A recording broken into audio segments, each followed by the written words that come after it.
આ તરફ ભરૂચના પેટ્રોલ પંપ પર વાહન ચાલકોની પડાપડી જોવા મળી। પેટ્રોલ ડીઝલની અછતની અફવા ફેલાતા લોકોમાં ફફડાટ જોવા મળ્યો।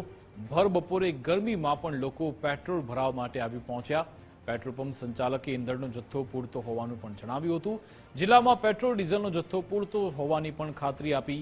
અફવા પર ધ્યાન ન આપવા પણ પેટ્રોલ પંપ સંચાલકોએ અપીલ કરી હતી। પેટ્રોલ ડીઝલ ઓઇલની અછત સર્જાશે એવા જે વાતો વહેતી થઈ છે એ તદ્દન ખોટી છે। ભરૂચની અંદર જે મારા પેટ્રોલ પંપ પર આજે સવારથી ખૂબ મોટી ભીડ છે।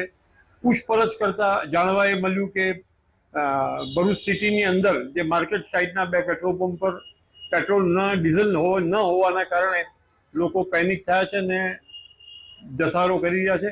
મારે ભરૂચની જનતાને વિનંતી કરવાની છે કે કોઈ આ પ્રકારની અછત છે નહીં। પેટ્રોલ મળે છે અને જેટલું જોઈએ એટલું, જેટલી સ્કૂટરની ટેન્કની અંદર કે કારની અંદર જે જોઈએ છે એ જેટલું જોઈએ એટલું મળે છે।